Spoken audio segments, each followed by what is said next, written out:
আচ্ছা, আজকে আবার চলে এলাম সৌম্যজিতের সাথে দেখা করতে। সৌম্যজিৎ একটা টাটা নেক্সন নিয়ে চলে এসছে। আপনারা অনেকেই বলবেন যে টাটা নেক্সন গাড়িটা আমি তো আগে রিভিউ করেছি, কিন্তু এটা tata Nexon diesel top model আছে। সৌম্যজিৎ বললো যে ওর যে ডিজেল গাড়িটা আছে ওটা নিয়ে রিভিউ করার জন্য। তো সৌম্যজিৎকে অনেক ধন্যবাদ আমার চ্যানেলে আসার জন্য। আর এটা হচ্ছে ওর টাটা নেক্সন গাড়ি, হাওড়া থেকে এসছে ও নিয়ে। তো এই গাড়িটা কত কিলোমিটার চলেছে মোটামুটি? 52,000 এর মতন। কবে কেনা এই গাড়িটা? গাড়িটা কেনা এপ্রিল 2022। আচ্ছা, মানে মোটামুটি 3 বছরই হবে। 3 বছরই হবে। 3 বছরে 52,000 চলেছে, মানে ভালোই চলেছে। এবার কোথায় চলেছে গাড়িটা বেশি? গাড়িটা বেসিক্যালি মেইনলি 80% হাইওয়ে, 20% সিটিতে চলেছে। তো সিটিতে কিরকম মাইলেজ দিয়ে থাকে গাড়িটা? সিটিতে মোটামুটি 16-17, আর খুব হাইওয়ে ট্রাফিকে তো কিছুটা মাইলেজ ড্রপ করবে। হ্যাঁ, মানে নর্মাল ট্রাফিকে 16 এর আশপাশে। এসি দিয়েই চালাও? এসি দিয়ে, আমার গাড়ি এসি দিয়েই চলে। আর যদি হাইওয়েতে যাও তাহলে? হাইওয়েতে নর্মালি যদি 100+ চালাও, সিটি মোডে 19-20 দিয়ে দেয়। আর যদি লাইট ফুটেজ চালানো হয় 80-85 কনস্ট্যান্ট স্পিড ধরে বা ইকোনমি ইকো মোড করে 24-25 অবধি চলে যায়। তো মোটামুটি কি সিটি মোডেই চালাও না ইকো মোডে চালাও? মোস্টলি সিটি মোডেই চালাই। ইকো মোড হাইওয়েতে ওই মানে যদি ফাঁকা রাস্তা কোথাও ক্রুজ কন্ট্রোল দেওয়ার মতো জায়গা থাকে তাহলে ইকো মোড ইউজ করা হয়।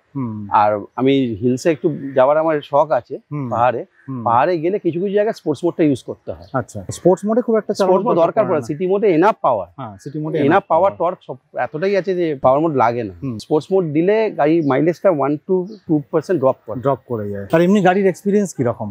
Plus minus? গাড়ি ভালো, ড্রাইভিং গাড়ি চালিয়েও খুব আরাম। হাই রোডে তুমি বাম্পস, ছোট বাম্পস বলো বড় বাম্পস বলো, মানে খুব ভালো এরা এই গ্রিপ করে। সকার মকার খুবই ভালো, পিকআপও খুব ভালো। এর আগে কি গাড়ি ছিল? এর আগে আমার ওয়াগনার ছিল। আচ্ছা, ওয়াগনারে কি সেই বাম্প ফাম্প থেকে যেত? বাম্প থেকে যেত, গাড়ি ব্রেক করতে হতো, ধরে চালাতে হতো। হাই রোডে এটা ওরকম গল্প নেই, টেনশন ফ্রি গাড়ি চালাতে পারো। হাই রোডে না সোজা বেরিয়ে যাওয়া যায়, মানে ধরে ব্রেক করে যাওয়ার মতন অতটা করতে হয় না। গাড়ি এমনি খুবই ভালো, কিন্তু মানে কিছু কিছু গাড়িটার একটা সমস্যা আছে। সার্ভিসের ক্ষেত্রে যে সমস্যাটা ফিল করেছি সেটা হচ্ছে যে প্রথমে তো 2 বছর গাড়ি কেমন কোনো কিছু বেরোবে না। এবার আমার গাড়ি যেহেতু বেশি চলে, আর 2 বছর পরে আমি এক্সটেন্ড ওয়ারেন্টিটা করাইনি। তাই আমার মারাত্মক ভুল হয়ে গেল। 3 বছরের ওয়ারেন্টি করা আছে। 2 বছরের ওয়ারেন্টি দিয়েছিল, 2 ইয়ার্স বা 60,000 না কিছু একটা দিয়েছিল। আমি তারপর এক্সটেন্ডেড ওয়ারেন্টিটা আমি আর করাতে পারিনি। ওকে, ওটাই আমার একটা মাসিভ ভুল হয়। আমি জানি ওদের, আর আমার গাড়ি 2 বছরে কিছু হয়নি, আর আমার তো 1 লাখ ক্রস করে যাবে, এমনি এক্সটেন্ডেড ওয়ারেন্টি কাজে লাগবে না। কিন্তু একটা পর একটা প্রবলেমে ফেস করতে থাকে। যেমন প্রথম একদিন আমি হঠাৎ ফিরছিলাম, ফির থেকে এক জায়গায় দাঁড়িয়েছি, দাঁড়ানোর পর গাড়ি স্টার্ট নিচ্ছে না। তার দিন 15-20 আগে আমি ব্যাটারি চেঞ্জ করেছি, ব্যাটারি সিগন্যাল দিচ্ছিল, আমি নতুন ব্যাটারি লাগিয়েছি, তো দাঁড়িয়ে গেল। তো আমি কোনোভাবে ওখানে লোকজনকে দিয়ে গাড়িটাকে পুশ করিয়ে স্টার্ট করলাম, করে সার্ভিস সেন্টারে নিয়ে গেলাম। ওরা অনেকক্ষণ খোঁজাখুঁজি করার পর বললো সেলফ খারাপ, গাড়ি সেলফে ওটা চেঞ্জ করতে হলো আমাকে। এটা কত কিলোমিটার এটা পেয়েছেন প্রবলেমটা? 35,000 আশপাশে। ঠিক আছে, 35-40, মানে যা মানে প্রবলেম শুরু হলো 35-40,000 থেকে শুরু হলো। 35,000 এ আপনার সেলফ খারাপ হলো? সেলফ চেঞ্জ করতে হলো। সেলফ চেঞ্জ করলাম। সেলফ চেঞ্জ করতে গিয়ে যখন গাড়িটা আমি বললাম যখন সেলফ চেঞ্জ করতেই গেছে, তো গাড়িটা ওভারঅল আমরা চেক করে নিই যে আর কোনো সমস্যা আছে কিনা। রাইট, ভেতরে দেখি বারবার আসবে। আর টাটা একটা মস্ত বড় সমস্যা টাটার হচ্ছে, টাটা 2020 পর নেক্সনের থ্রু দিয়ে এদের সেলসটা ম্যাসিভ বুস্ট করেছে, সেই হিসেবে এরা সার্ভিস সেন্টারটাকে কুপ আপ করাতে পারেনি। আচ্ছা, আর আরেকটা যেটা টাটার আমার পার্সোনাল ফিলিং হয়, টাটার সার্ভিস সেন্টারে কমার্শিয়াল গাড়ি আর প্রাইভেট গাড়ি একটু আলাদা যদি সেকশন করে দেয় অনেক বেটার হয়। কমার্শিয়াল গাড়ি আর প্রাইভেট গাড়ি ওরা লোড হ্যান্ডেল করতে পারছে না। এবার যে প্রাইভেট গাড়ি চালাচ্ছে সে তো একটা প্রিমিয়াম এক্সপিরিয়েন্স এক্সপেক্ট করবে মানে সার্ভিস সেন্টার থেকে, আর যে কমার্শিয়াল চার্জ তাদের আলাদা এক্সপিরিয়েন্স হবে, সেইটাকে টাটা কিছুতেই ম্যাচ করতে পারছে না। মানে আপনি বলতে চাইছেন যে সার্ভিস সেন্টারে যে মানুষগুলো কাজ করে, তারাও মানে ওভারবার্ডেন, তারা যেহেতু কমার্শিয়াল গাড়িটা অনেক আগে থেকে হ্যান্ডেল করছে, তারা যেন ওই রকম ভাবে ইকুইপ হয়ে গেছে। এবং সার্ভিস সেন্টার মানে না এরা এক্সপ্যান্ড করেছে, না ওদের প্রাইভেটের গাড়ি আর কমার্শিয়াল গাড়ির মধ্যে ফারাকটা এদের আলাদা করতে হবে, নাহলে লোকে তো এক্সপিরিয়েন্স এটা খুঁজবে না। গাড়িটা ওভারঅল চেকিং করলো, চেকিং করে দেখা গেল ফুলেন্টের পাম্প খারাপ। আচ্ছা, ওই সময় দেখলো ফুলেন্টের পাম্প খারাপ। ওই পাম্পটা আবার চেঞ্জ হলো। পাম্প চেঞ্জ করতে গিয়ে আমি তলায় উঠে দেখি, গাড়িটা উপরে র্যাম্পে তুলে দেখছি তলায় এর পাশে প্যাকিংটা, মোবিল চেম্বারের পাশে যে প্যাকিং দিয়ে মোবিল লিক করছে, প্যাকিং চেঞ্জ করলাম আমি। তারপর গাড়ি নিয়ে এলাম, নিয়ে আসার পর আবার 1000-500 চললো, কোনো সমস্যা নেই। চালা কত টাকার ফাটকা লাগলো? হ্যাঁ তখন লাগলো মোটামুটি ফুয়েল পাম্প এইসব নিয়ে প্রায় ওই 20-22 হাজার টাকা মতো। আচ্ছা, সেলফ হেল্প নিয়ে সেলফটা 15,000, এইটা বোধহয় পাম্প 7,000-8,000 টাকা, তারপর লেবার ফেবার নিয়ে ওই 25-30 হাজার টাকা মতো টোটাল ফাটকা লাগলো। লাগার পর গাড়ি নিয়ে এলাম, আবার গাড়ি চলছে। তারপর হঠাৎ একদিন আমি হাই রোড থেকে ফিরছি, হাই রোড দিয়ে আমি লং এ যাতায়াত প্রচন্ড করি, মানে সকালে গিয়ে রাত্রির 1000 কিলোমিটার 800 কিলোমিটার আমার এক একদিন আপ ডাউন হয় বাবা। তো মানে এটা আমার উইকলি হয়। তো এবার আমি একদিন ফিরতে গিয়ে 2-3 দিন নোটিস করলাম থার্ড গিয়ারে না গাড়িটা নকিং হচ্ছে, মানে গিয়ার লিভারটা নকিং করছে। তো আমার ওটা 2বার হলো 3বার হলো, আমি টাটাতে গেলাম, টাটা বললো ওরা কিছু না, ওটা ডিজেল গাড়িতে হালকা লিভারে নকিং থাকে। আমি ওই জানি সেই হিসেবে চালাচ্ছি। একদিন এসে বাড়ির সামনে গ্যারেজে পার্কিং করতে ও ব্যাক গিয়ারে গাড়ি লক হয়ে গেল। আচ্ছা, লক হয়ে গেল তো গেল, গাড়িটাকে কোনোভাবে লিভারটাকে নিউট্রাল করলাম, গাড়ি কিন্তু গিয়ারেই রইলো। আচ্ছা, তাকে ওকে টো করে সার্ভিস সেন্টারে নিয়ে গেলাম। সার্ভিস সেন্টারে নিয়ে গিয়ে বললাম যে এরকম সমস্যা হয়েছে। তো ওরা টো করে দেখে ওরা গিয়ার চেঞ্জারটাকে অ্যাডজাস্ট করে দিয়ে দিল আমাকে গাড়ি। বললো না দাদা এটা গিয়ার চেঞ্জার হয়েছে, এই হয়েছে ওই হয়েছে, গাড়ি দিয়ে দিল। কিছু রিপ্লেসমেন্ট হলো না, ওরা গিয়ার চেঞ্জার করে আবার টিউনিং করলো, গাড়ি গিয়ার চেঞ্জার বনেটটা খুলে গিয়ে গিয়ার চেঞ্জারটাকে অ্যাডজাস্ট করলো হাত দিয়ে, করে দিয়ে দিল। সেটা হলো, তারপর সমস্যা হয়নি। এক সপ্তাহ পরে একদিন আমি হাই রোড দিয়ে যাচ্ছি, মাঝে মাঝে গিয়ারটা না লক হচ্ছে, আমি আবার একদিন নিয়ে গেলাম। ওরা আবার ওই চেঞ্জারটাকে ঠিক করে বললো না এটা চেঞ্জারটা অ্যাডজাস্টের সমস্যা হচ্ছে, বলে আবার দিয়ে দিল। একদিন আমি বিপদে পড়লাম, আমি রাত্রিবেলা ফিরছিলাম, বিকালবেলা ফেরার সময় গাড়ি ফোর্থ গিয়ারেই লক হয়ে গেল, আর গাড়ি কোনো গিয়ারে কোনো চেঞ্জ হলো না। তখন বাড়ি থেকে কতটা দূরে? বাড়িতে আমি প্রায় তখন বাড়ি থেকে 30 কিলোমিটার পেছনে। আচ্ছা, এবার আমি ভাবছি যে গাড়িটা যদি দাঁড় করিয়ে দিই, এত গাড়ি আমি বাড়িয়ে যেতে, ওই ফোর্থ গিয়ারে কোনোভাবে আমি নিয়ে এসেছি গাড়িটা। ফোর্থ গিয়ারে গাড়িটাকে নিয়ে এসে, আমার কপালটা সেদিন ভালো ছুটি ছিল, ফাঁকা ছিল রাস্তাটা। আমি এসে কোনোভাবে কোন এক্সপ্রেস দিয়ে সার্ভিস সেন্টার অবধি পৌঁছে গেছি। বা সার্ভিস সেন্টারে পৌঁছানোর জন্য যে মানে যে টার্নিংটাতে দাঁড়িয়েছি, ওখান থেকে গাড়িটা লক হতে শুরু করলো। ওকে, তাই কোনোভাবে একটুখানি ওই ক্লাচ আর ব্রেকে অ্যাডজাস্টমেন্টে কোনোভাবে আমি ক্লাচটা হালকা হালকা নিয়ে গিয়ে সার্ভিস সেন্টার অবধি নিয়ে গেছি। নিয়ে গিয়ে ওরা খুলে বললো যে third gear 5th gear bearing ভেঙে গেছে, আর ওই গিয়ার বক্সের তেলটা ক্লাচে লেগে ক্লাচটাকেও নর্মাল বা গিয়ার বক্স খুলে ক্লাচ তো যাবে, ওই ক্লাচ গিয়ার বক্স চেঞ্জ হলো, ক্লাচ পুরো চেঞ্জ, ক্লাচ পুরো কমপ্লিট কিট ফেলতে হলো, রিপ্লেস হলো। সেইটা একটা ভালো খরচা লাগলো। কত? ওটা প্রায় 35,000-এর উপরে। সেটা একটা হলো। 25 আর 35 60,000 লেগে গেল। 25 ওটা 30 60-70 হাজার টাকা লেগে গেল। আচ্ছা, লেগে যাওয়ার পর গাড়িটা বাড়িতে নিয়ে এলাম। বাড়িতে নিয়ে এসে 1 সপ্তাহ 10 দিন কোনো সমস্যা নেই, ভালোই গাড়ি চলছে, গাড়ি মাইলেজ বেড়ে গেল, যে ক্লাচ চেঞ্জ হয়েছে সব কিছু চেঞ্জ হয়েছে, গাড়ি মাইলেজ বেড়ে গেল, সব কিছু চলছে, সবই ঠিক আছে। হঠাৎ একদিন আমি রাত্রিবেলা ফিরছি, টেম্পারেচারের মিটারটা খুব অ্যারাইজ করছে, আর গাড়িটা না মানে ভাইব্রেশন হচ্ছে। এবার আমি কোনোভাবে, বাচ্চা ছিল আমার সঙ্গে, রাত্রিবেলা আমি কোনোভাবে বাড়ি অব্দি এনেছি।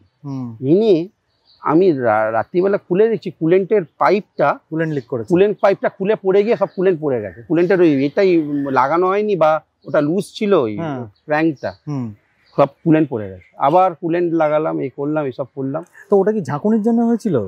ঝাঁকুনির জন্য না, এরা যখন গিয়ার ফিয়ার চেঞ্জ করে, যখন তো হাত দিয়েছিল গাড়িতে, আইদার ওইটাকে টাইট করেনি বা চেক করেনি কোনোদিন, যে ওটা ঝাঁকুনি হয়ে কুলেন্টের পাইপ খুলে পড়ে, সেটা তো পসিবল না। এই সমস্যা হয়েছে। তারপর আমি আবার সার্ভিস সেন্টারে গিয়ে, সেদিন আমার জরুরি এক জায়গায় বেরোনো হচ্ছিল, সকালবেলা গিয়ে পাইপ লাগিয়ে কুলেন্ট ঢেলে আবার তাকে করে আবার চললাম। মানে এরকম ছোট ছোট সমস্যা চলতে থাকে। সেটা কত খরচা হলো? সেটা তেমন মানে 500-600 টাকা। 500-700 টাকা। কিন্তু ওই ফ্যাচাংটা রইল যে আমাকে গিয়ে জিনিসটাকে সারাতে হচ্ছে, টাইম ডিভোট করতে হচ্ছে। আচ্ছা, গাড়ি কেনার সময় যখন কিনেছি তখন আমি পিডিআই করেছিলাম, পিডিআই কোনো সমস্যা হয়নি। গাড়ি কেনার দিন 5-10 পরে দেখছি প্যাসেঞ্জার সিটের সামনেটা জল ভরে যায়। আমি তখন প্রথমে বুঝতে পারিনি, তারপর সার্ভিস সেন্টার ওখানটা হাত দিয়ে দেখছি বেশ ভিজে যাচ্ছে। এসির যে আউটলেটটা ওটাকে ভেতর দিকে করে রেখেছিল, এসির যে ওয়াটার আউটলেট, এটা যখন প্রথম কেনার সঙ্গে সঙ্গে হয়েছে, ওকে আবার খুলিয়ে আবার করাতে হয়েছে। মানে এরকম টুকরো টুকরো টাটার সমস্যা রয়ে যায়। তো সবই কি বাজে না, কিছু ভালো আছে? না না, ভালো অনেক কিছুই আছে। গাড়ির যেমন মাইলেজ খুব ভালো, চালিয়ে খুব আরাম, পাহাড়ে কোনো সমস্যা নেই। ডিএফ এর একটু ফিল্টারের সমস্যাটা আছে, যেমন পাহাড়ে যে বেশিক্ষণ চালান, নাহলে এমনি কোনো সমস্যা নেই। গাড়ি চেপে আরাম, চালিয়ে আরাম। লংয়ে আপনি যেখানে খুশি নিয়ে যান। মানে আমি সকালবেলা কটক গিয়ে রাত্রিবেলা ফিরি 700-800 কিলোমিটার, গা হাত পায়ে ব্যথা হয় না, কোনো স্ট্রেস নেই, কিচ্ছু নেই, এইগুলো খুব কমফোর্টেবল। মানে সিটিং কমফোর্ট খুব সিটিং কমফোর্ট খুব ভালো। আর আমার ভেন্টিলেটর সিটটা খুব এফেক্টিভ ফিচার, বাহ খুব এফেক্টিভ ফিচার। গাড়ি কুলিং খুব ভালো, এমনি গাড়ি চালিয়ে খুব কমফোর্টেবল। হাইড্রোলিক স্টিয়ারিং, কিন্তু স্টিয়ারিং এ অতটা কষ্ট কিছু নেই। ক্লাচ নরম, ডিজেল গাড়িতে এটা ক্লাচ শক্ত সমস্যা থাকে, এটা সেটা সমস্যা নেই, ক্লাচ নরম, এমনি গাড়ি খুবই ভালো। কিন্তু ওই মানে প্রবলেমটা হচ্ছে সার্ভিস সেন্টারে এত ওভারবার্ডেন, ওরা প্রপারলি এটাকে মেনটেন করতে পারে না। আর গাড়িটা তো ফ্রিকোয়েন্ট খারাপ হচ্ছে, সমস্যা আসছে একটা করে।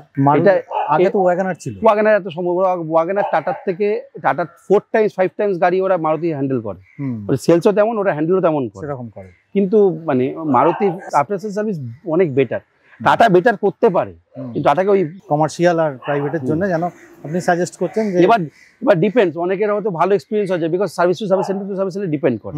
তো গাড়ি যে তুমি এই যে গাড়িটা চালাচ্ছ, তুমি যখন গাড়িটা চয়েস করেছিলে তখন অন্য কোনো গাড়ি দেখেছিলে, বা সেই গাড়িটা নাও নি বলে তুমি রিপেন্ড করছো আজকে, এরকম কিছু ব্যাপার আছে কি? এরকম ব্যাপার নেই, আমার টাটার মানে গাড়ি নিয়ে আমি এক্সপিরিয়েন্স খুব ভালো। এই ছোট ছোট খরচাগুলো বাদ দিই, মানে পার্টসের লংজিভিটি নিয়ে সমস্যা, এমনি গাড়িটা খুবই ভালো, খুবই ভালো। কি কি গাড়ি দেখেছিলে? আমি তখন দেখেছিলাম, আমার ডিজেলই প্রাইমারি রিকোয়ারমেন্ট ছিল, বিকজ আমার গাড়ি চলে খুব, মানে 2500 কিলোমিটার উপর আমার পার মান্থ গাড়ি চললে আমার ডিজেলই যাওয়াটা আমার মনে হয় কমফোর্টেবল, লজিক্যাল।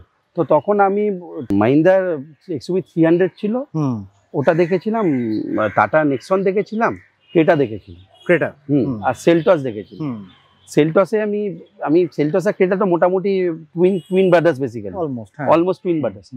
তো আমি লাস্টে শর্ট লিস্ট করেছিলাম ক্রেটা আর এর মধ্যে, বিকজ XUV 300 মাইলেজটা একটা কনসার্ন ছিল, একটু কম ছিল, কিন্তু গাড়ি খুব কমফোর্টেবল, মাইলেজটা কনসার্ন, ফিচার তখন XUV 300 ফিচার্স ছিল, অত ফিচার্স ছিল। কিন্তু তারপর আমি দেখলাম যে এই গাড়িটা আমার পড়েছিল রাউন্ড অ্যাবাউট 15 lakhs, আর সেইখানে আমার তখন ক্রেটার দাম পড়ছিল প্রায় 18.5 আশপাশ। মানে তুমি যে মডেলটা আমি এসএক্স অপশনে সিলেক্ট করেছিলাম, টপ মডেল রেখেছিলাম, ওটা এসএক্স অপশন, আর এটা এক্সজেড প্লাস পি, এটাও টপ মডেল। হ্যাঁ, এটা এক্সজেড প্লাস প্রিমিয়াম, যেটা প্রিমিয়ামটা। হ্যাঁ, তো আমি এই দুটোর মধ্যে তখন আমি ডিসিশন নিতে গিয়ে তখন আমি দেখলাম যে গাড়িটার 300 mm লেন্থ বেশি, ক্রেটার আর এর ফিচার্সে এমন হাইফাই কিছু ডিফারেন্স নেই, নর্মাল সানরুফ, প্যানোরামিক সানরুফ, যেটা দুটোই কলকাতা ওয়েদারের জন্য আনইউজ, মানে not at all useful feature, মানে হার্ডলি বছরে তো 3-4 বার খোলা হয়, হিলসে গেলে, পাহাড়ে বেড়াতে গেলে সেটা ইউজ হয়।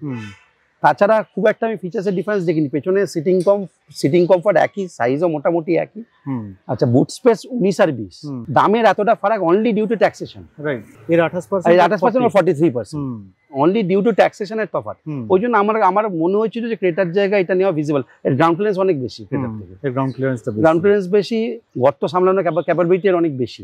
এবং তোমার পারপাসটা যখন একটা, আমার পারপাস হাইওয়ে 4 মিটার একটা এসইউভি টাইপের গাড়ি দিয়ে যখন সার্ভ হয়ে যাচ্ছে, তখন আমি ক্রেটার দিকে যাব কেন? আর আমি যে আমার কুলিয়ার বিজনেস, আমাকে কুলিয়ারি বেল্টে ফ্রিকোয়েন্টলি যেতে হয়, যেখানে রাস্তা বলে কিছু হয় না, সেইখানে এই গাড়িটা পারফরমেন্স অসাধারণ। যেখানে ক্রেটার নিয়ে গেলে আমাকে চিন্তা করতে যে ওখানে আমি গাড়িটা নামাবো না, এখানে ওসব চিন্তা। অ্যাপারচার আর ডিপারচার অ্যাঙ্গেল দুটো খুবই ভালো। আর এই যে কালো রংটা মেনটেন করতে পারলে খুব ভালো, কিন্তু এর কালো রং মেনটেন করা খুব টাফ, একটু টাফ। কারণ মানে এমন ছোট ছোট ওই হাই রোডে বালি উড়ে এসে পড়েও স্ক্র্যাচ করে দিচ্ছে।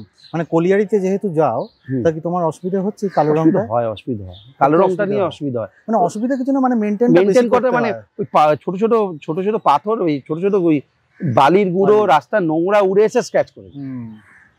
এইটা একটুখানি কন্ট্রোল করতে হবে। এবার দেখো, সবকিছু ভালো খারাপ তো আছে, গাড়ি চালাবে, কালো গাড়ি চালাবে, আর তার সমস্যা ফেস করবেন, হয় কালো is always high to maintain. সত্যি, কিন্তু কালো গাড়ির বিউটিও এত ভালো। টাটার প্রিমিয়াম প্রাইসও, ডার্ক এডিশনের জন্য প্রিমিয়াম প্রাইসও তো নিচ্ছে টাটা। তাহলে তোমার টাটাকে কি সাজেশন? টাটা গাড়ি হিসেবে খুব ভালো, রাইট? চেপে আরাম, চালিয়ে আরাম, মানে মধ্যবিত্তের জন্য আইডিয়াল গাড়ি টাটা। পার্টসের দাম একদম কম, যে আমার ক্লাস প্লেটে খরচা করে 13,000, সেখানে ক্রেটা কত টাকা আমি নিজেও জানি, বেশি হবে, অনেক বেশি, মানে 2 টাইমস 3 টাইমস হবে। ব্রেক শু এখনো বোধহয় 3,000 টাকার মধ্যে ব্রেক প্যাড হয়ে যায়, সেখানে ক্রেটা বোধহয় 2 টাইমস 3 টাইমস। কিন্তু সব টাটার ভালো, টাটার সার্ভিসটা যদি ইমপ্রুভ করে, আর সার্ভিসে গিয়ে যখন গাড়িটা যায়, তো ওভারঅল যে চেকটা ঠিক করে টাটা ইজ ভেরি গুড। সুতরাং টাটাকে সাজেশন হচ্ছে সার্ভিস সেন্টারটাকে ইমপ্রুভ করো, ওরে অটোমেটিক্যালি সেলস রাইজ, মানে প্রাইভেট আর কমার্শিয়াল থেকে আলাদা করতে হবে। আর লোকে সাজেস্টও করবে, আপনি সাজেস্ট করবেন যে দেখো আমার এরকম সার্ভিস পাচ্ছি। হ্যাঁ, তাই না? সার্ভিস পেলে টাটা ইজ নাথিং, মানে টাটা গাড়ি চেপে আরাম, চালিয়ে আরাম, ইঞ্জিন খুব ভালো। তো সৌম্যজিতের সাথে আলোচনা হলো গাড়ির সম্পর্কে, গাড়িতে কি কি প্রবলেম আছে এবং গাড়িটা কোন দিকে অন্য গাড়ির থেকে এগিয়ে আছে। তো এবার গাড়িটা চালিয়ে চলুন এক্সপিরিয়েন্স করা যাক যে গাড়িটায় কীরকম ফিডব্যাক আমি পাচ্ছি। সৌম্যজিতের গাড়িতে এখন চড়ে গেছি, চালাতেও শুরু করে দিয়েছি। সৌম্যজিৎ, এটা নিয়ে তো তুমি রাত্রেও যাতায়াত করো, তার মানে লং জার্নি থাকে মানে? হ্যাঁ। তো গাড়ির হেডলাইট কীরকম? হেডলাইট মোটামুটি খুব ভালো না, খুব খারাপও না। হাই বিমটা যথেষ্ট ভালো, লো বিমটা খুব মানে এফেক্টিভ না খুব একটা। আচ্ছা, আর এটাই কি halogen? Halogen normal reflector? Low বিমটা প্রজেক্টর, হাই বিমটা ওই রিফ্লেক্টর। লাইটের থ্রো ভালো? হাই বিমটা মোটামুটি ঠিক আছে, কিন্তু লো বিমটা একদম বাজে। তার মানে আফটার মার্কেট লোকে যে লাগিয়ে নেয় অনেক সময়, হ্যাঁ, সেটা তুমি করোনি?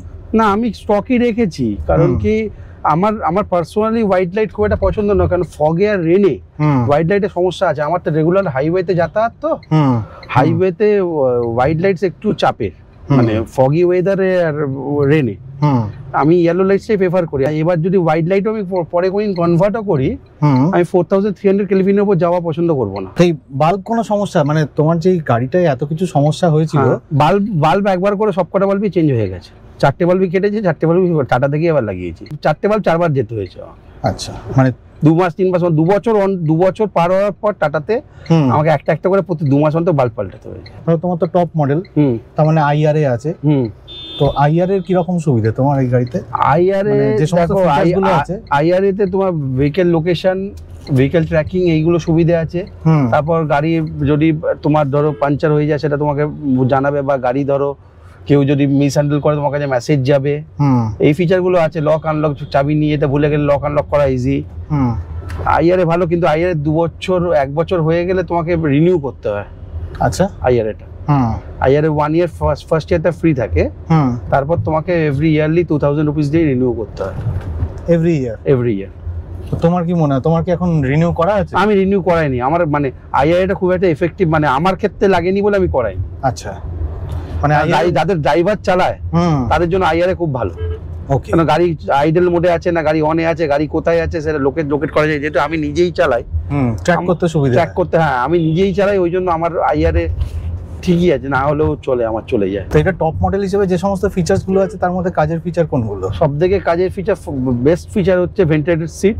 হ্যাঁ, ভেন্টিলেটেড সিটটা খুব কাজের, গরমকালে খুব এফেক্টিভ। আচ্ছা, দ্বিতীয় হচ্ছে রেন সেন্সিং ওয়াইপার্স আর অটো হেডল্যাম্পস। রেন সেন্সিং ওয়াইপারটা খুবই ভালো, আর এর তো নর্মাল ওয়াইপার না, এর তো অ্যাডভান্স ওয়াইপার, খুব ভালো ওয়াইপার এদের। ওয়াইপার ব্লেড চেঞ্জ করতে হয়েছে বা একবার হয়েছে ওয়াইপার ব্লেড চেঞ্জ করতে হয়েছে, মানে জেনারেলি লোকে ওটা করেই থাকে। হ্যাঁ, ওটা আমাকে হার্ড হয়ে গেছিল, আমাকে করাতে হয়েছে। আর ওটাতে অ্যারো টুইন ওয়াইপারস, এগুলো ওয়াইপারটা খুবই ভালো, ভেন্টিলেটর সিট ভালো, লোকে পেছনে মিররটা আমার আইআরভিএমটা অটো ডিমিং, ওটাও খুব কাজে। আরেকটা জিনিস দেখছি যে এই গাড়িটা ঠিক আছে টপ মডেল কিংবা বেস মডেল যাই হোক না কেন, এসিটা খুব পাওয়ারফুল এসি। হ্যাঁ, এসি খুব ভালো। আর এই যে ক্রুজ কন্ট্রোলটা রয়েছে এই গাড়িতে, এটা তোমার কাজে লাগে? ক্রুজ কন্ট্রোলটা কলকাতার রাস্তায় অ্যাজ সাচ, কলকাতা বা আশপাশে তুমি গেলে ইউজ করতে পারবে। ধরো ফাঁকা একটা স্টেজ 15-20 কিলোমিটার স্টেজ পেলে, যেখানে তুমি এই 90-তে গাড়িটাকে ইকো মোডে ক্রুজ করছো, ক্রুজ কন্ট্রোল তখন কাজে। অ্যাডাপটিভ ক্রুজ কন্ট্রোল তো না, অ্যাডাপটিভ ক্রুজ কন্ট্রোল খুব কাজে। এটা এমনি কাজের, কিন্তু তোমার ক্রুজ কন্ট্রোল করে ইকো যখন করছো খুব ভালো, তোমার মাইলেজটা এসে যায় তখন। আর গাড়ির আরেকটা বেস্ট পার্ট যেটা টাটার গাড়ি, এই গাড়িটার সাউন্ড সিস্টেম বিউটিফুল। হারমান কার্ডিয়ানের এই 8 ওয়ে স্পিকারটা খুব ভালো, 4 স্পিকার, 4টে টুইটার, অসাধারণ। আরেকটা আছে গাড়িতে তোমার ওই এয়ার কোয়ালিটি ইন্ডেক্সটা কন্ট্রোল করে এরা, এয়ার পিউরিফায়ারটা খুব এফেক্টিভ। গ্লাভ বক্স খুব বড়, গাড়িটা এমনি খুব স্পেশিয়াস। এখানে কাপ হোল্ডার আছে না? কাপ হোল্ডার আছে। আচ্ছা, বড় কাপ এই তো ভেতরে। এখানে পেছনে কাপ হোল্ডার আছে, পেছনে এসি আছে, এসি ভেন্টস আছে, মানে সেদিক থেকে খুবই ভালো। হ্যাঁ হ্যাঁ, আর তাছাড়া এখানে সানরুফও আছে। সানরুফটা ইজ মানে নট আ মানে useful feature, is basically merely desired feature এটা। মানে হওয়া চাই, কিন্তু সানরুফ আমি কলকাতা শহরে কজন যে ইউজ করে, আর এই গরমের মধ্যে সে যাই না। মানে সানরুফটা মানে মোস্ট মানে ডিজায়ার্ড ফিচার আর কি ওটা। ইউজ মানে পাহাড়ে গেলে কোনদিন খুললে, শীতকাল হলো খুব খুললে, এর বাইরে হ্যাঁ রোদ এলো সেটাও মানে হালে, যে কাজ খুলে গাড়ি চালায় না তার সানরুফ খুলেও সে গাড়ি কত চালাবে জানি না, চালায় না খুব একটা। না, সানরুফটা যদি এমনি খোলাও থাকে তাহলেও রোদটা ঢুকবে, তাতে হয়তো একটু গাড়ির মধ্যে হিট জেনারেট হবে, তো সেদিক থেকে হয়তো একটু মানে আমি বোধহয় বছরে 2বার কি 3বার খুলি, পাহাড়ে গেলে খুলি। আর বাচ্চা তো সানরুফে দাঁড়ানো আমি একদমই রেকমেন্ড করি না, খুব রিস্কি ওটা। আর এটা অনেক উঁচু পজিশন, যেটা আমি দেখছি আর কি। এটা 3 নম্বর গিয়ারে আমি এখন আরামসে 37-38 স্পিডে যাচ্ছি।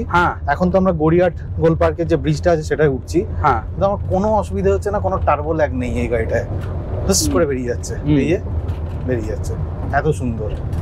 4 সিলিন্ডার ইঞ্জিন তো, হ্যাঁ 4 সিলিন্ডার ইঞ্জিন, এই সুবিধা আছে। ডিজেল তার উপর আবার, মানে যেখানে কম আরপিএম এ অনেক ভালো এটা পিক আপ নেয়, সেই সুবিধাটা আছে। আচ্ছা, এই যে ডিজেল ইঞ্জিন তুমি কিনেছো, ঠিক আছে, তোমার গাড়ি তো অনেক চলে, 52,000 কিলোমিটার চলে গেছে 3 বছরে। তো তুমি আজকের ডেটে তুমি যদি একটা গাড়ি কেনো, তুমি ডিজেল কাকে সাজেস্ট করবে, কাকে বলবে যে ডিজেল না যাওয়ার জন্য? ডিজেল গাড়ি আমি একমাত্র সাজেস্ট করব যাদের মান্থলি 2,500 থেকে 3,000 কিলোমিটার রান হয়, আর যারা মানে পার ডে 403, মানে সকালবেলা গিয়ে বিকালবেলা ফেরে 300-400 কিলোমিটার, তাদের জন্য ডিজেল ঠিক আছে। যাদের ধরুন 100-150 কিলোমিটার সকালে গিয়ে রাত্রিরে ফিরে আসছে, রেগুলার অফিস যাচ্ছে বা বিজনেসে যাচ্ছে, কোথাও যাচ্ছে, তাহলে তারা ইভিতে শিফট করতেই পারে। কিন্তু ডিজেল গাড়ি যারা মানে রেগুলারলি হাই রোডসে চলবে এবং তারা রেগুলারলি 400-500 কিলোমিটার চলবে, চার্জিং এর যে একটা টেনশন থাকবে, সেই টেনশনটা নেই, তাহলে ডিজেল গাড়ি নেওয়া ভালো। আর যারা উইকেন্ডে বেরোবে বা 1,000-1,500 কিলোমিটার মাসে গাড়ি চলে, তাদের জন্য অলওয়েজ গো ফর পেট্রোল কার। কিংবা ইভিতে, ইভি যাদের রেগুলার গাড়ি চলে, রেগুলার 100-150 কিলোমিটার চলে, তাদের জন্য ইভি ভেরি গুড। মানে ইভি প্রচন্ড পকেট ফ্রেন্ডলি, সব ভালো, কিন্তু ইভি রিসেল ভ্যালু একদম নেক্সট টু নীল। কতখানি পাবে সেটা নিয়ে এখন মানে নেক্সট টু নীল। আর এখনো আমাদের ইস্টার্ন জোনে বেসিক্যালি ইভি চার্জিং স্টেশনও ডেভেলপ হয়নি। আর ইভি অর্ধেক চার্জিং স্টেশন, মানে অনেক ভিডিওস ইউটিউবে তুমি পাবে যে ইভি চার্জিং স্টেশন ওয়ার্ক করছে, কোথাও ওয়ার্ক করছে না, মানে একটা মানে তোমার রেঞ্জ অ্যাংজাইটি তোমাকে চলতে হবে, মানে অপারেটিভ মোডে থাকে না আর কি, অনেক জায়গায় থাকে না। তারপর ইভি উইথ টাইম ব্যাটারির হেলথ কমতে থাকে, যা মোবাইলের ক্ষেত্রে যা হয়, ব্যাটারি হেলথ কমবে, তার রেঞ্জ কমবে। আর এই গাড়িতে তো তোমার বন্ধু এসছে তোমার সাথে, তোমার সিটিং কমফর্ট কেমন লাগছে? আমার তো সিটিং কমফর্ট ফ্রন্ট সিটে খুবই ভালো লাগছে। সিটিং কমফর্ট অন্য গাড়ির তুলনায় খুবই ভালো। আমি অনেক গাড়ি চেপেছি, ব্যাক সিটেতে বসে যে থাই সাপোর্টটা দিচ্ছে না, অনেক ওয়াইড সিট, এবং লং জার্নিতেও আশা করি লং জার্নিতে আমি গেছি, ওর সাথে লং জার্নিতে গেছি, মানে আমার অন্য গাড়িতে গেছি, এতেও গেছি, তো এতে বেশি কমফোর্টেবল ফিল করেছি, পেছন সিটে এবং সামনের সিটে দুটোতেই। হ্যাঁ, সামনের সিট তো ভেন্টিলেটেড, মানে খুবই কার্যকারী। ইনফ্যাক্ট আমিও এটা দেখছি আমার ইটিওস গাড়িটায়, আমি যখন বসি আমার এতটা সিটিং কমফর্ট নেই। কোথাও যখন যাচ্ছি তখন এই আমার এই জায়গাটা, পায়ের এই জায়গাটা যেন হাওয়ায় ভাসে, কিন্তু এই গাড়িটায় আমার সিটিং কমফর্ট যথেষ্ট বেশি লাগছে, এবং লম্বা সাপোর্ট, থাই সাপোর্ট যাই বলুন না কেন, এই গাড়িটা অনেক ভালো। টাটা খুবই ভালো গাড়ি করেছে। টাটার যেটা করা উচিত, যেমন মারুতি আর নেক্সাকে ব্রেকআপ করে দিয়েছে, ওর প্রিমিয়াম সেগমেন্ট গাড়ি আর কমার্শিয়াল গাড়ি যদি ব্রেক করে দেয় আর সার্ভিস সেন্টার থেকে যদি ভেঙে দেয়, tata will nothing like tata. মানে অ্যাট দিস প্রাইস যা কমফর্ট দিচ্ছে, যা ইঞ্জিন দিচ্ছে, যা সবকিছু ওভারঅল, মানে গাড়িটা সর্বগুণ সম্পূর্ণ বলে, এই গাড়িটা সর্বগুণ সম্পূর্ণ গাড়ি। আর একটা খুব ভালো ফিচার গাড়িটা আছে যে কর্নারিং লাইটস, স্টিয়ারিং যখন ঘোরাচ্ছ অটোমেটিক্যালি ফগ লাইটস ওইদিকে অন হয়ে যায়। ওকে, ওটা খুব ভালো ফিচার। হেডলাইট কর্নারিং তলায়, হ্যাঁ তলায় ফগ লাইটস গুলো অটোমেটিক অন হয়। আচ্ছা, আর যখন তুমি যেদিকে বাঁকছো সেদিকে ফগ লাইটটা জ্বলে যাবে, অটোমেটিক নিভে যাবে। ওকে, তোমাকে মানে কর্নার দেখতে অসুবিধা হয় না একদম। আচ্ছা, ফগ লাইটটা ঘোরে, মানে ফগ লাইটটা সেই দিকে প্রজেক্ট হয়ে যায়, অন হয়ে যায়। ফগ লাইটটা বন্ধ থাকে, অটোমেটিক্যালি অন হয় বা অটোমেটিক্যালি অফ হয়ে যায়। পিছনে বটল হোল্ডার সব আছে। মানে তুমি 1 লিটারের বোতল আরামে রাখতে পারো। গাড়িটা তো অনেকটা চালানো হয়ে গেল, যদিও এটা ভিড় রাস্তা, অতটা এক্সপিরিয়েন্স করতে পারলাম না, কিন্তু 2-3 নম্বর গিয়ারে চালিয়ে বা 4 নম্বর গিয়ারে চালিয়ে মোদ্দা যে জিনিসটা বুঝতে পেরেছি সেটা হচ্ছে এই ইঞ্জিনটা হচ্ছে খুব পেপি ইঞ্জিন, সহজে অ্যাক্সিলারেট করে যায়, এবং ডিজেল ইঞ্জিন বলে সেই ইঞ্জিন যে রেসপন্সটা সেটাও বেটার পেট্রোল গাড়ির থেকে। অবভিয়াসলি ডিজেল গাড়ি যখন কেনা উচিত তখন কিলোমিটারের কথাটা মাথায় রেখেই আপনার এগোনো উচিত। ইচ্ছে হলো জাস্ট আপনার মাইলেজ বেশি পাবো, সেই জন্য ডিজেল গাড়ি কেনা উচিত না।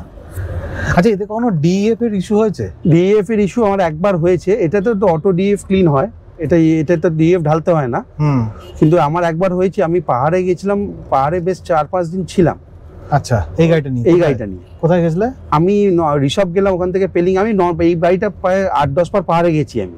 আচ্ছা, একবারই আমার ইস্যু হয়েছিল, ঋষভ গেছি, ঋষভ থেকে পেলিং গেছি, পেলিং থেকে রাবাংলা ঘুরে, পেলিং থেকে যখন আমি নামছি, নেবে আমি একটু এইদিকে যাব, বেঙ্গলে শিটংয়ে ঢুকবো, হঠাৎ একটা ইঞ্জিন চেক লাইটটা ডিএফ এর লাইটটা জ্বলে গেল। ডিএফটা তখন কি হলো, গাড়ি নর্মালি এই গাড়ি ডিএফ ক্লিয়ার হয়ে যায়, তুমি 50-60 যদি একটা কনস্ট্যান্ট স্পেস 30 মিনিট চালাও, আর লো গিয়ারে একটু হাই পাহাড়ে তো ওই জিনিসটা হয় না, পাহাড়ে লো গিয়ারে গাড়িটা চলে। তো ওই জন্য ওই সময় একটা ডিএফ ইস্যু হয়েছিল। আমি তখন আবার ওখান থেকে শিলিগুড়ি নেমে রঙ্গিতে ওই ল্যাপটপ দিয়ে ওরা আবার ডিএফটা ক্লিয়ার করে দিতে সমস্যাটা ক্লিয়ার হয়ে গেল। আর এছাড়া ডিএফ এ কোনো সমস্যা আমার কোনোদিন ফেস করতে হয়নি, বিকজ আমাকে মোস্টলি যেহেতু হাইওয়েতে চলে, আমার ডিএফ এর সমস্যা হয় না, ওটা ক্লিন হয়ে যেতেই থাকে, অটোমেটিক অটো ক্লিন হয়। সুতরাং বুঝতে পারছেন তো, ডিজেল গাড়ির কিন্তু এইসব ডিএফ ডিপিএফ এই সমস্ত জিনিসগুলো থাকবে। বেশি যদি না চলে না, তাহলে সময়ের সাথে সাথে এই প্রবলেমগুলো কিন্তু আপনার গাড়িতে আসতে পারে। সুতরাং কিনলে সৌম্যজিৎ যেরকম বলছে যে কম চললে, উইকলি বেরোলে পেট্রোল ঠিক আছে, খুব বেশি চললে, ম্যাসিভ চললে ডিজেল ঠিক আছে। আর যদি তোমার মনে হয় যে 50-100 কিলোমিটার সারাদিনে চলবে অফিস থেকে আসা যাওয়া, আমার মনে হয় যে ইভি গাড়ি হলে বেটার হবে, যদি রেগুলার চলে। আর ইনফ্যাক্ট এখন তো ইভির অনেকগুলো ইম্পোর্ট ট্যাক্স তো নীল করে দিয়েছে। এই 25শে মার্চের খবর, 35খানা আইটেমের আপনার ইম্পোর্ট ডিউটি এখন নীল করে দিয়েছে ফাইন্যান্স মিনিস্টার আর কি আমাদের। তো সেই জন্য ইভির দামও কমবে ভবিষ্যতে। ডিজেল গাড়ি যাদের নেওয়া, যেমন আমার আগের ওয়াগনারটা আমার 4-5 বছরে 1,80,000 চালিয়েছি আমি।